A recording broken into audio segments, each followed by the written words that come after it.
जय हिंद, नमस्कार प्यारे साथियों। आज हम डिस्कस करने वाले हैं क्लास 12th बायोलॉजी के बारे में।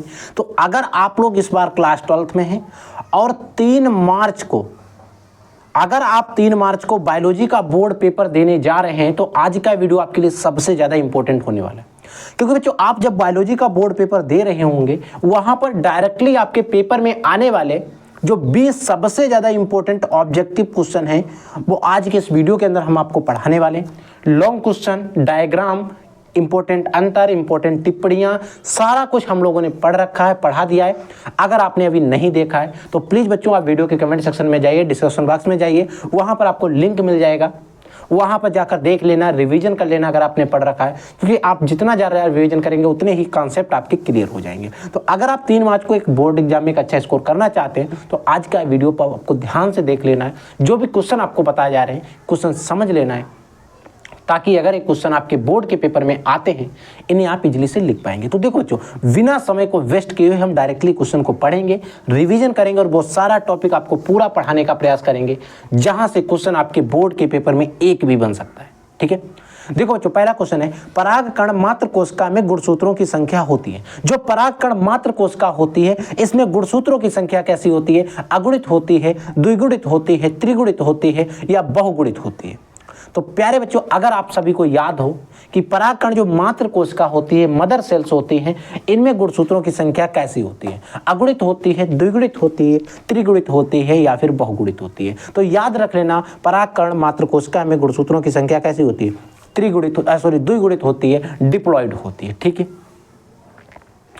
अगला क्वेश्चन है, द्विनिषेचन किसके द्वारा प्रदर्शित किया जाता है? द्विनिषेचन जो है, डबल फर्टिलाइजेशन जो है, किसके द्वारा प्रदर्शित किया जाता है? अनावृत बीजी पादपों के द्वारा, शैवालों के द्वारा, कवक के द्वारा या फिर आवृत बीजी पौधों के द्वारा? सबसे पहले क्वेश्चन यहां से बन सकता है कि दोहरे निषेचन की खोज किसने की थी? तो याद रख लेना, दोहरे निषेचन की खोज जो है नवासिन ने की थी।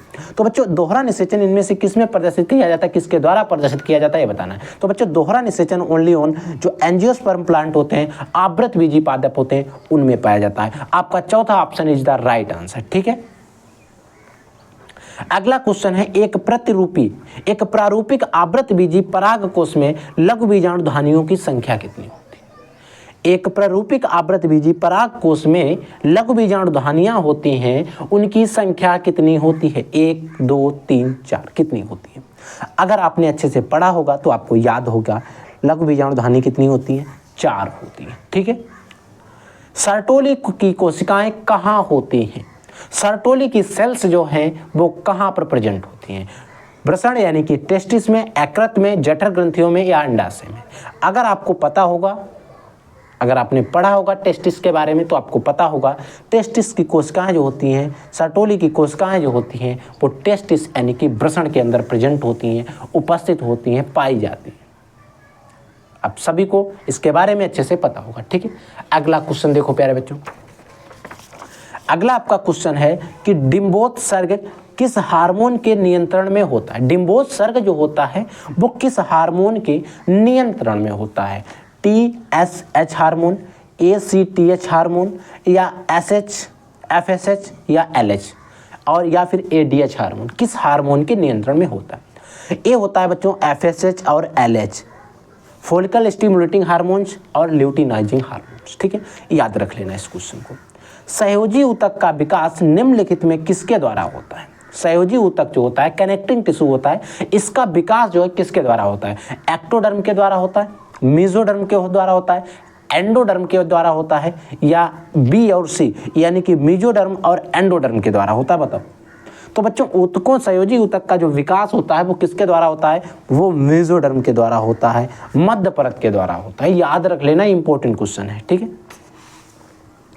अगला क्वेश्चन है कि स्त्रियों में अंतररोपण के समय भ्रूण किस अवस्था में होता है? अंतररोपण के समय जो एम्ब्रियो होता है, भ्रूण होता है, वो किस अवस्था में होता है? मरूला अवस्था में, ब्लास्टूला अवस्था में, गैस्टूला अवस्था में या न्यूरोला अवस्था में? किस अवस्था में वो होता है बताओ। अगर आपको याद है तो प्लीज बच्चों जल्दी से कमेंट करके बता दीजिए। तो वो बच्चों होता है ब्लास्टूला स्टेज में, ब्लास्टूला अवस्था में। IVF है, IVF इन विट्रो फर्टिलाइजेशन क्या है? जनन रोकने का उपाय है, सहायक जनन प्रौद्योगिकी है, प्रजनन की विधि है। इनमें से कुछ भी ऑप्शन सही नहीं है इसके बारे में। बताओ बच्चों। तो ज्यादातर मैं सोच रहा हूं अगर आपने कुछ भी पढ़ रखा है तो आप या तो दूसरा वाला ऑप्शन लगाएंगे या तीसरा लगाएंगे। पहला तो शायद कोई नहीं लगाएगा और चौथा भी शायद कोई भी बच्चा नहीं लगाएगा। अब इसमें भी आपको कंफ्यूज हो रहा होंगे पहला लगाएं, दूसरा लगाएं या तीसरा लगाएं। तो आईवीएफ क्या है? In vitro fertilisation. जिन स्त्रियों में गर्भधारण नहीं होता है उनमें गर्भधारण कराया जाता है कल्चर के माध्यम में, प्रयोगशाला में। तो क्या है? एक सहायक जनन प्रौद्योगिकी है, याद रख लेना। ठीक है। जन्म नियंत्रण के लिए कौन सी विधि सही है? जन्म को रोकने के लिए, जन्म नियंत्रण के लिए कौन सी विधि सही है? अब यहां पर पहला ऑप्शन दिया गया आईवीएफ। अब यहां पर आईवीएफ जो है एक जनन सहायक जनन प्रौद्योगिकी है, तो इसका मतलब ये तो आपका ऑप्शन नहीं होने का। ZIFT जायगोट इंट्राफैलोपियन ट्रांसफर, ये भी नहीं, ये तो जनन में सहायक होती है। GIFT गेमेट इंट्राफैलोपियन ट्रांसफर, ये भी सहायक होती है। But IUD intra uterine device, ये आपकी क्या है? जन्म को रोकने के लिए एक विधि है। IUD का फुल फॉर्म होता है इंट्रा यूटेराइन डिवाइस। ठीक है। निम्न में कौन सा यौन संचारित पूर्णतः साध्य नहीं? इनमें से कौन सा रोग जो है यौन संचारित है लेकिन पूर्णतः साध्य नहीं है? सुजाक, लैंगिक मत्स्य, जनिक, अच्छा परिसर्प, ठीक है, क्लेमीडिएटा, बताओ क्या ऑप्शन इसका सही होगा? यौन संचारित रोग तो है, पूर्ण साध्य नहीं है, ये बताओ। अगर आप सभी को पता है, एक थोड़ा हार्ड क्वेश्चन हो सकता है, तो जनिक परिसर्प लगा देना है ऑप्शन में। आपको आता है तो अच्छी बात है, नहीं आता है तो अभी लर्न कर लो, क्योंकि बोर्ड के पेपर में आ सकता है। ठीक है। अगला क्वेश्चन देखो बच्चों। अगला क्वेश्चन है आनुवांशिक लक्षणों के जीनी समूह को क्या कहते हैं? आनुवांशिक लक्षण जो होते हैं उनके जीन समूह को क्या कहते हैं?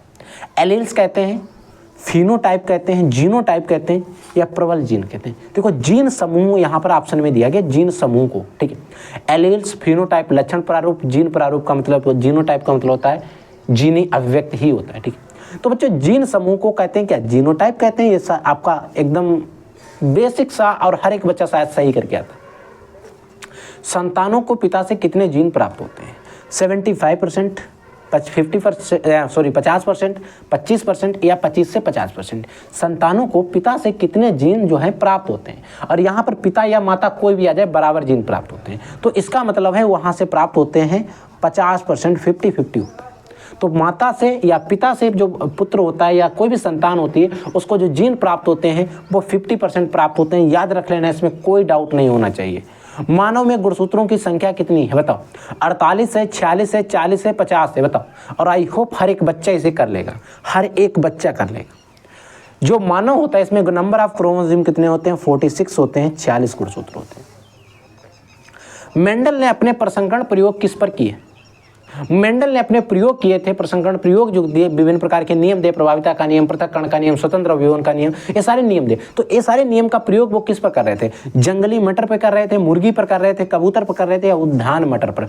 अब ये चीज आपको पता है, सभी बच्चों को पता होगा शायद, उन्होंने अपने प्रयोग जो है मटर पे किए थे। मटर में गुणसूत्रों की संख्या कितनी होती है? 7 जोड़ी होती है, या नंबर ऑफ गुणसूत्रों की बात करें तो 14 गुणसूत्र होते हैं। तो आप बच्चों को ज्यादातर पता होगी मटर पे किए थे, बट यहाँ पर 2 ऑप्शन मिले, जंगली मटर पर या उद्यान मटर पर। तो याद रख लेना बच्चों, वो किए थे उद्यान मटर पे। इंपॉर्टेंट है क्वेश्चन आपके बोर्ड के पेपर की दृष्टि से, तो याद जरूर रखेंगे। ठीक है। मानव में संतान के लिंग निर्धारण कैसे होता है? मानव में संतान के लिंग का निर्धारण जो है वो कैसे किया जाता है? किस प्रोसेस के द्वारा होता है? कैसे होता है?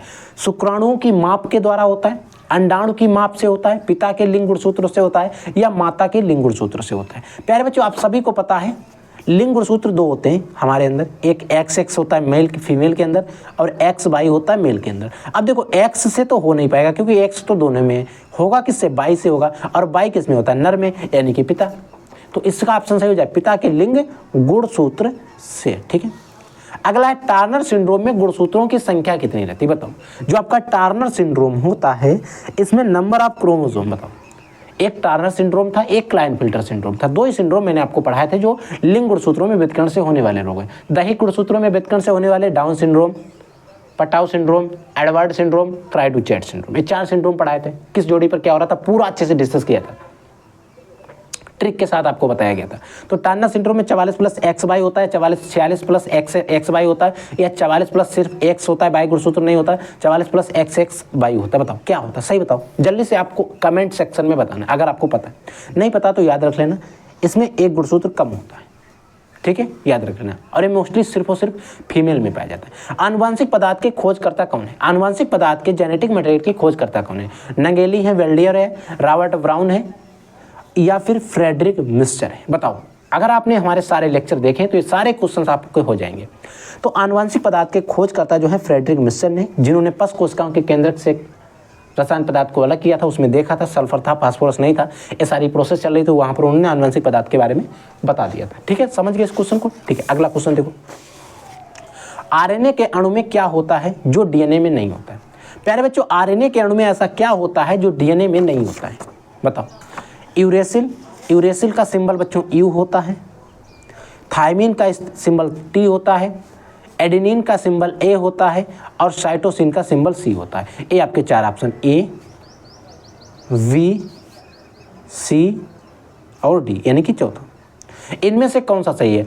यूरेसिल सही है, थायमिन सही है, साइटोसिन सही है, एडेनिन सही है। इनमें से एक ऐसा क्षारक है, एक ऐसा अणु है जो आरएनए में तो पाया जाता है, आरएनए के अणु में पाया जाता है, बट डीएनए में नहीं होता। बच्चों एक आपने एडेनिन, ग्वानिन, साइटोसिन, थायमिन, ठीक, एक आपने एडेनिन पढ़ा होगा, थायमिन पढ़ा है, ग्वानिन पढ़ा है, साइटोसिन पढ़ा है, यूरेसिल पढ़ा है। इनमें से एक ऐसा है जो यूरेसिल होता है, ये यूरेसिल ओनली ऑन आरएनए में पाया जाता है। यूरेसिल जो है आरएनए में पाया जाता है। और अगर हम बात करें डीएनए की, डीएनए में यूरेसिल नहीं पाया जाता है, तो डीएनए में यूरेसिल के स्थान पर आपका थायमिन होता है, याद रख लेना। जो आपका आरएनए होता है, इस आरएनए में एडेनिन के साथ में यूरेसिल जुड़ता है, वहीं पर डीएनए के अंदर जो एडेनिन होता है इसके साथ में थायमिन जुड़ता है। ठीक है, ग्वानिन के साथ साइटोसिन या साइटोसिन के साथ ग्वानिन, ये तो सेम रहता है, यहाँ पर भी, इसमें कोई चेंजिंग नहीं होता है। बट यहाँ पर थोड़ा लोचा होता है, थोड़ा डाउट होता है बच्चों को। तो आरएनए में एडेनिन जो है यूरेसिल के साथ जुड़ता है, वहीं पर डीएनए के अंदर यूरेसिल जो है थायमिन के साथ जुड़ता है। तो इसमें आपका जो है कैसा क्वेश्चन कह रहा है कि आरएनए के अणु में क्या होता है जो डीएनए में नहीं होता है? वो आपका होता है यूरेसिल होता है। ठीक है, थायमिन मत लगा देना, यूरेसिल होगा, क्योंकि वो आरएनए में होता है बट डीएनए में नहीं। तो आरएनए में कौन होता है? यूरेसिल होता है। ठीक, संदेश वाहक आरएनए का निर्माण होता है। संदेश वाहक जो आरएनए है उनका निर्माण केंद्रक में होता है, राइबोसोम से होता है, गोल्गी काया में होता है, रेटिकुलम एंटीप्लाज्मिक रेटिकुलम वही चीज है। ठीक है, अब बताओ बच्चों कि संदेश वाहक जो आरएनए है, इसको एमआरएनए भी कहते हैं, इसका निर्माण कहाँ होता है? ये होता है बच्चों केंद्रक के अंदर, न्यूक्लियस के अंदर। ठीक है, अर्धसूत्री विभाजन निम्न में से किसमें नहीं होता? बताओ, अर्धसूत्री विभाजन इनमें से किसमें नहीं होता? पादप कोशिका में, जंत कोशिका में, दोनों में नहीं होता है, या जीवाणु में? हम लोगों के अंदर तो होता है, तो इसका मतलब दोनों तो खंडित हो गया, दोनों में तो सही होगा नहीं। अब पादप या जीवाणु कौन सा होता है? तो आपका सही आंसर हो जाएगा जीवाणु कोशिका। जीवाणुओं में अर्धसूत्री विभाजन नहीं होता। तो प्यारे बच्चों, ये जो 20 इंपॉर्टेंट ऑब्जेक्टिव क्वेश्चन है हमने आपको बता दिए, 20 क्वेश्चन बता दिए। ये आपके लगभग 4 to 5 चैप्टर्स कंप्लीट हो चुके हैं। इससे नेक्स्ट वीडियो में आपको इससे आगे के क्वेश्चन बता दिए जाएंगे। उसका लिंक जब आप वीडियो देख रहे हैं शायद आ गया होगा, आप लोग एक बार चेक कर लेना। वीडियो के डिस्क्रिप्शन बॉक्स में लिंक मिल जाएगा, नहीं तो आपको वीडियो चैनल पर मिल जाएगा, जैसे अपलोड करूंगा लिंक आपको मिल जाएगा। हो सकता है आप जब वीडियो देख रहे हैं तब तक लिंक आ गया हो, वीडियो मैंने अपलोड कर दिया है।